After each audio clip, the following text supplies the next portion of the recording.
listening to America's Voice Now. My name is Mike Evans. I'll be your host here this morning, and I apologize to those of you who are just jumping on this morning with us. I've been off for a couple of days. I was down and out with a stomach bug of some sort. Hey, just a quick note, and this is not on politics, which, usually that's my sticking point, but I posted an article up on our Facebook page this morning that says fasting for 3 days can regenerate, reset, and kickstart your entire immune system. This is a new study, which, it's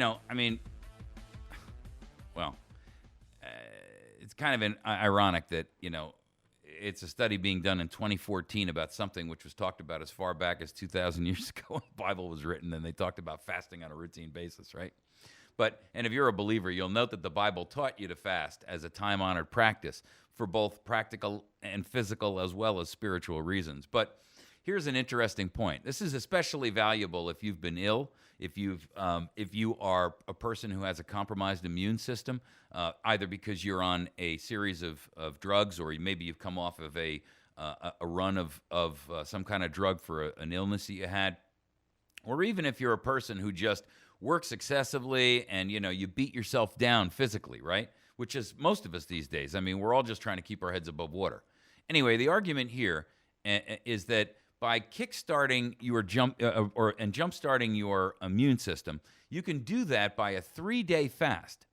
And what happens is it forces your body to collect all of the dead or the bad cells that are your body already knows are bad, right? In other words, they already know that these cells are negative, and it expels them.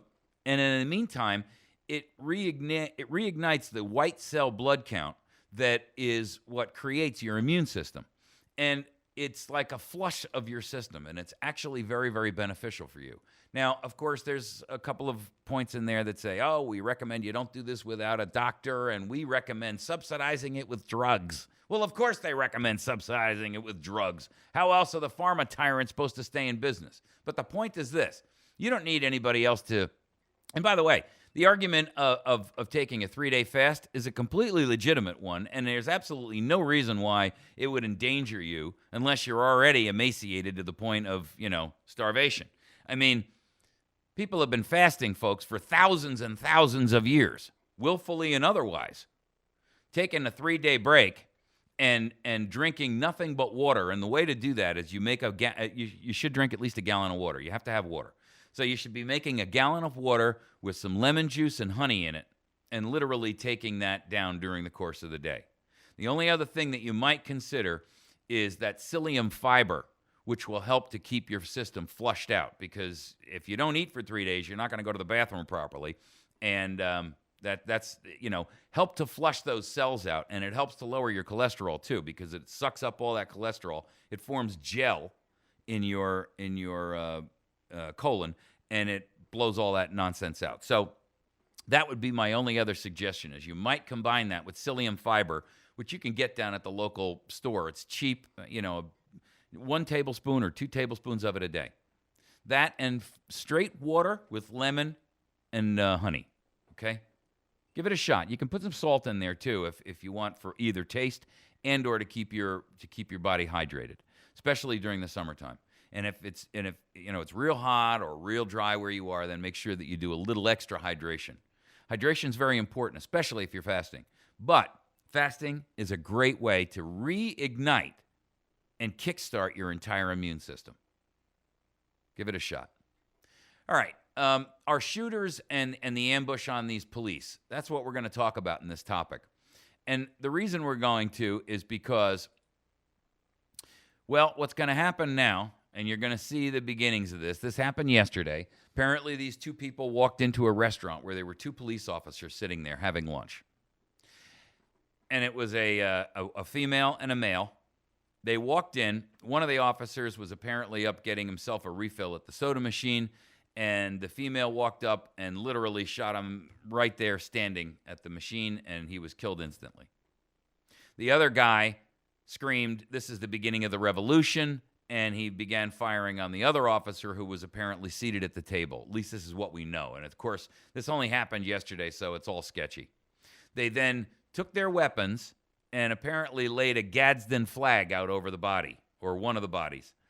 and said this is the beginning of the revolution and stormed out of the store. They then walked across the street to a Walmart where apparently someone in that Walmart, who might have been a concealed carry holder, apparently tried to, well, I'm not quite sure, and I don't think anybody really knows at this point, but evidently they shot this other individual and killed that person as well. Then there's been some stories about whether or not they were engaged in another firefight with police or whether they shot themselves and what transpired. But apparently the female shot the guy and then killed herself. And they had been wounded in some way, shape, or form. What's going to happen here, and you can already hear it because they're already talking about how the Gadsden flag is the symbol of the Tea Party, and that this guy was a militant, and he talked about conspiracy theories, that he, lived in this complex, and that because of this Revolutionary War era, Gadsden flag, for the record, is the one with the coiled snake on it, says, "Don't tread on me." So here's what you're going to see, folks. Now, this in combination with the brand new announcement that Eric Holder is revitalizing the Thought Police program against domestic terrorism here in the United States and racial terrorism that doesn't exist. I mean, talk about creating a problem that doesn't exist, right? Only Eric Holder, the guy who has no justification for his existence in his job, would be the one, to kick this one off. But he's resurrecting his thought crime program. And they're going to use this incident, I guarantee you, as another or the next chapter in how to terrorize and demonize the American population. This program was killed after 2001, and it was started after the 1995 Oklahoma City bombing, and it was scrapped after the terrorist attacks of 9/11 because the argument was, hey, that's really not as great a risk as all of these external threats from, the extremists, religious extremists around the world. So we're going to focus on the Muslims instead. Now, Eric Holder's brought it back, but he's basically saying we have to be concerned with the continued danger we face from individuals within our own borders who may be motivated by a variety of other causes, from anti-government animus to racial prejudice. What? Let me tell you something.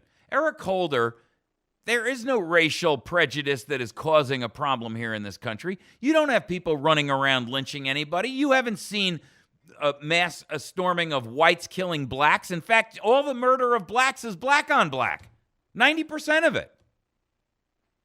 That's not a racial issue. That's a drug war issue that you guys have created. The ACLU is coming out against this, and rightly so, because they're calling this a sweeping mandate to monitor and collect controversial speech. Now, conservative groups, and rightly so, are alarmed, and we should be, and I'll tell you why. First, we are once again seeing ourselves as with a bullseye painted on us by this administration. I mean, we still haven't gotten to the bottom of the IRS and using them as a weapon of mass destruction, a cruise missile per se, being targeted at conservatives and patriot groups who are only seeking the restoration of the rule of law within our nation, ending the lawlessness that is surrounding us by Congress, by the president, by the judiciary. Everybody's out of control.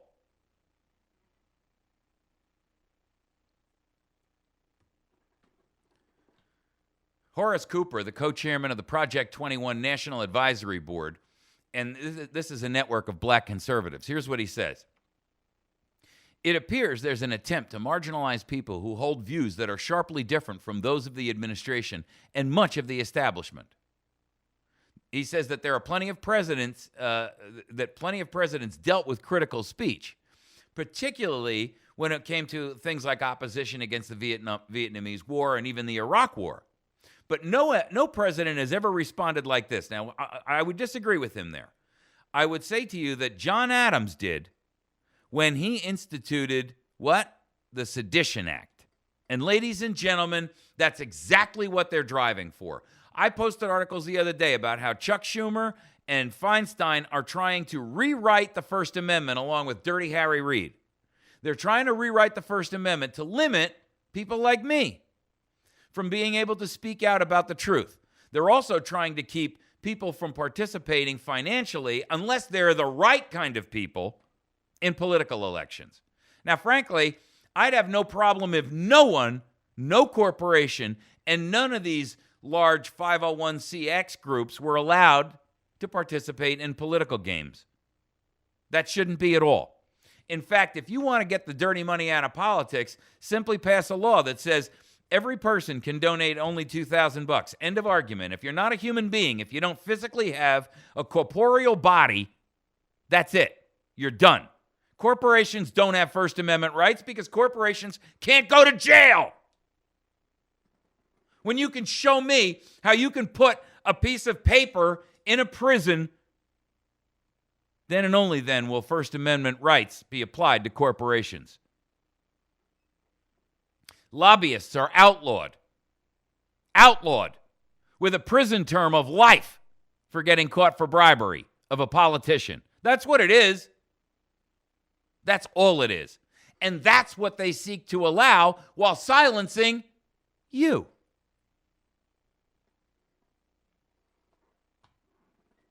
Now, back to Cooper. He says that, presidents have dealt with this before, but no president ever responded like this. I disagree. Madison passed the Sedition Act, which threw people in jail just for saying Madison was Adams. Adams passed the Sedition Act. I mean, this is right after the passage of the original Constitution and the Bill of Rights. I mean, the guy hardly waited till the ink was dry. And Adams was one of the founding fathers, but he got corrupted as soon as he got in the seat of power. And he passed the Sedition Act, which Madison and Jefferson turned around and said, oh no. You can't throw people in jail, and Adams did, for just speaking out against the administration and saying things that, like, the president was a tyrant. And he was. He was acting tyrannical, throwing people in jail for calling him a tyrant. That's essentially where they're at again. This is thought police, but on a scale and a massive capability that they never had before. Because now they've got your phone calls and your email and your metadata and your communications. They've got your tax records, your job records, your travel records. They've got everything about you. Cooper says, quote, this is, again, Cooper, for the record, Horace Cooper is the co-chairman of the Project 21 National Advisory Board, a network of black conservatives. Okay? So he's in the minority right off the bat because he's a conservative and he's a black man. And you know how the rest of the progressive world, black and white, treats this group of conservative blacks. They're intimidating other blacks not to be conservative. I mean, we just had a sitting senator, call a Supreme Court justice an Uncle Tom. Both of them were black men because he didn't like the way he ruled on a case. If that's not intimidation, ladies and gentlemen, from a sitting U.S. senator, I don't know what is. And I apologize, he wasn't a senator, he was a House rep. Quote, you didn't arrest them due to their speech. We didn't try to prevent them from being able to express themselves on campuses, and we didn't try to prevent them from trying to enter into the public square. This administration appears not to appreciate that lesson and says that the groups of people that are not within their particular perspective ought to be considered the very threat that the real terrorist threat that comes internationally presents. In other words, he's saying we're separating ourselves now from the international threat, and we're turning our view from outward to inward. Now, his group, Project 21, is a very vocal critic of this administration and their efforts to cloak their liberal policies in the guise of racial equality. And I got to tell you, he strikes some nails on the head, so I'm going to finish reading this for you. Cooper says devoting resources to stop the threats based on racial prejudice is a solution in search of a problem. And ladies and gentlemen, we are inundated up to our necks with that kind of nonsense. Quote, we are particularly bothered by mixing together so-called domestic insurrectionists and racists. There is simply no anti-black or anti-minority underground movement in America that is threatening in any way the stability of our government or the stability of local governments. There is just nothing like that. That's just a complete and total boogeyman, said Cooper. He believes that the Justice Department is fully aware of the reality of that, however, and is utilizing what? The phantom menace theory, which is a standard tactic of fascists and totalitarians. Cooper went on to state that Holder could solve this debate by compelling a report to show the real number of racially motivated murder, kidnaps, and bombings. He said the report will never come out because he believes that the real motivation for the committee is it's not truth. It's all about political fantasy. Quote, in our organization's view, this is done, particularly the racial component, to create the false impression to minority communities that it is the Obama administration that is here to help them, meaning the minority communities. And another reason why, with all of the economic failings that they have provided to Americans generally, and minorities in particular, that they should continue to consider giving away their vote to this particular administration. And you couldn't have hit the nail squarer on the head than Cooper just did with that statement. You see, what they're doing is manufacturing a monster, a boogeyman under the bed, a monster in the closet. And they're going to the minority community and they're saying, look, this is a real threat to you. Now, the truth is, they then couch themselves as the knight in shining armor, or the guy in the white hat on the white horse with the white coat, and sitting there saying, look, we're here to save you, and if it wasn't for us, you guys would be being lynched in trees every weekend. Come on, America. How stupid are you going to be to fall for that kind of nonsensical crap? When was the last lynching in the United States of America? Come on. Give me one. You can't. I'm not saying racism doesn't exist. I'm saying it doesn't exist on a wholesale scale and a level like they're trying to portray it. And this Eric Holder is going to use this to demonize the Patriot movement. It has absolutely nothing to do with race.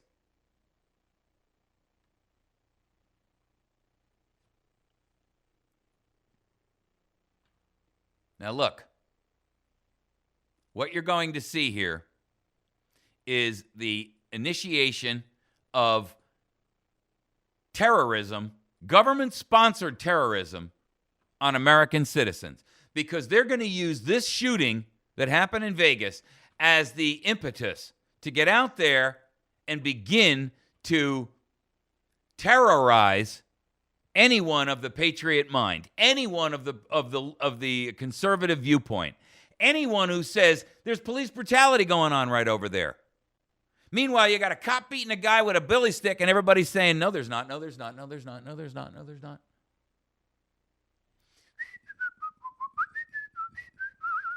I don't know what they're talking about. I'm going to just whistle past this graveyard and nobody will notice me.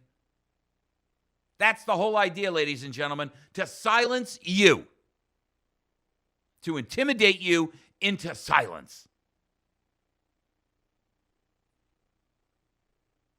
I don't want them coming after me after they get done beating that guy.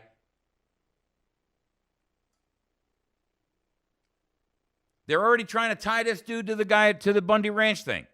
Turns out, apparently, at least according to one article, he was tossed out of the Bundy Ranch group because they thought he was too dangerous. And whether or not that's true, I don't know. But you can bet we're going to see a ton of media coverage on this. I mean, if all of these so-called alleged investigative reporters were so active, why can't they find out what's going on with the NSA and the IRS and the Fast and Furious and the VA scandal? But you can bet that they will have down the color of the underwear these people wore and the stripes that they prefer on their socks by, Wednesday. Today's Monday. They're already saying this was a war zone.